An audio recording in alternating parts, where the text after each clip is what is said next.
Dahil balita namin tapos na sa pagkabit ng glass dito sa bagong store natin, agad-agad na namili kami ng mga kakailanganin na dadalhin namin sa Nabunturan, Davao de Oro. Halos 1 oras kasi ang biyahe galing Tagum City papuntang Nabunturan at may mga ibang materialis din na hindi available doon. O siguro dahil hindi namin kabisado saan talaga ang mga bilihan dito. Nagpa-print na din kami nitong soon to open para at least kahit papano makita ng mga tao na dito na yung bagong pwesto natin. Nga pala ang location natin dito sa Nabunturan, Davao de Oro ay harap lang ng Jollibee at katabi ng Petron Highway. Para man kaming nagsimula ulit, masaya pa rin kami kasi alam namin sa opportunity na to, kakaibang journey na naman ang ma-experience namin. Hindi talaga madali magnegosyo. Madami ka kasing dapat i-consider sa bawat desisyon mo. Ang daming pagsubok na dumaan sa amin pero instead na sumuko kami, nag-take risk kami ulit. Baka sakali kasi this time, mas mag-work na. Baka sakali this time, ito na talaga. May halong kaba at takot sa bawat desisyon. Pero kung hindi kasi natin susubukan, hindi din natin malalaman. Pag hindi din kasi namin ito sinubukan, marami pa ring what if sa isipan namin. At least kung susuko man kami, alam namin sa sarili namin. Kung hindi man siya nag-work, at least binigay namin ang 101%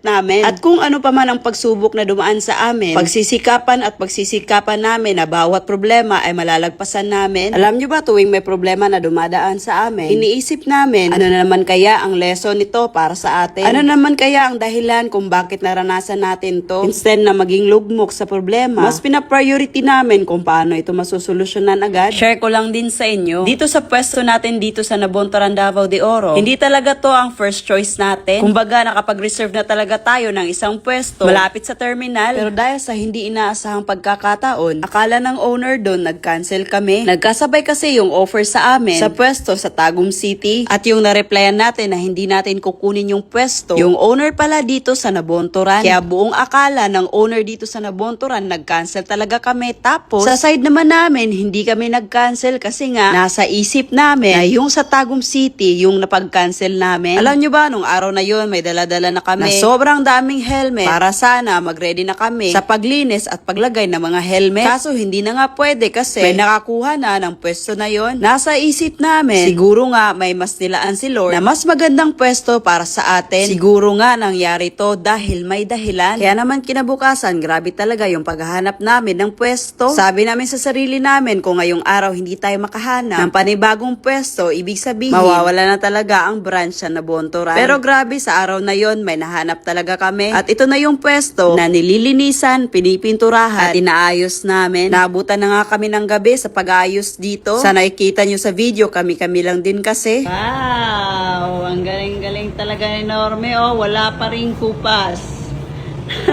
Magaling pa rin gumawa ng signage. Lugi talaga, hindi magkakapera yung mga gumagawa dito kasi si Norme na yung gumagawa. Temporary pa daw. Alam natin, kung alam ko lang mag-building ay ako na mag-building yan. Tapos na. Malapit na mag-alas 9 ng gabi pero ito pa rin si Norme. Nagkakabit ng mga kahoy na paglalagyan ng hook ng mga helmet. Parang wala na nga silang planong magpahinga. Kahit nga wala pang kuryente dito sa taas, hinanapan talaga ng paraan, bumili talaga ng mataas na extension wire tapos ilaw para makapag-overtime lang talaga. Overtime dito sa store! Wala pa nga silang kalahati dito sa paglalagay ng kahoy. Kasi nga halos lukop dito, lalagyan talaga ng kahoy. Believe talaga ako dito sa kanila. Kasi sa gabing to, natapos talaga nilang ikabit yung mga kahoy na paglalagyan ng mga hook. Kaso nga lang, hindi na natin na videohan. Napagod na din ako kahit halos upo lang ako. Oy, may ebidensya ako. Nag-a-assist ako.